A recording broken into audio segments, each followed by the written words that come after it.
Hi friends, యాక్చువల్గా నేను masters యూకేలో చేశాను. అక్కడ నాకు చాలా బాగా అలవాటు అయిపోయింది. ఇండియాకి వచ్చిన కొత్తలో అయితే అస్సలు ఉండాలనిపించేది కాదు ఇక్కడ ఇండియాలో. అందుకే నాకు ఛాన్స్ వచ్చింది మళ్ళీ బయటికి వెళ్ళాలి.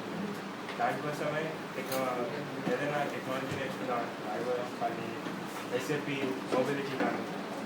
ఎస్ఏపీ గురించి వెతికాను, చాలా వెతికాను. అమీర్పేట వచ్చేదంతా ఎక్కడ దొరకలేదు. అండ్ నెక్స్ట్ ఇంకా నాకు మిగిలింది ఐఓఎస్. సో దానికోసం సర్చ్ చేద్దాం అనుకున్న టైంలో నా ఫ్రెండ్ నాకు బిహార్ నుంచి సజెస్ట్ చేశాను. ఇక్కడికి వచ్చి ప్రొఫెసర్తో మాట్లాడాను. 2 డేస్కి మళ్ళీ కాల్ చేశారు, సార్ న్యూ క్లాస్ స్టార్ట్ అవుతుంది, వచ్చి జాయిన్ అవ్వాలి. వచ్చిన కొత్తలో నాకు మంచి సార్ టీచింగ్ బాగా వచ్చింది. కానీ నాకు కొంచెం డౌట్ ఉండే, ఓకే నాకు జాబ్ వస్తుందా రాదా, అంటే కోచింగ్ తీసుకురా రాదా.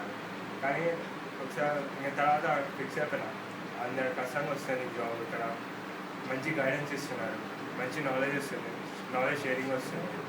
సో డెఫినెట్గా జాబ్ కొడతాను అని దాంట్లో ఉన్నా. కానీ నాకు ఎందుకో ఎక్కడో మనసులో ఆగుతుంది, మళ్ళీ జాబ్ వస్తే ఇండియాలో ఉండిపోవాలన్నా, ఇంకా 1 year వెళ్ళిపోవచ్చు కదా సింగపూర్కి అని చెప్పేసి కొంచెం లేట్ చేశాను.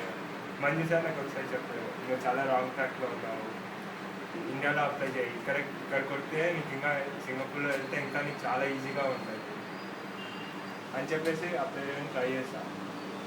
ఒక ఫస్ట్ కాల్కి వచ్చేసింది, ఒక 1 weekలో వచ్చేసింది.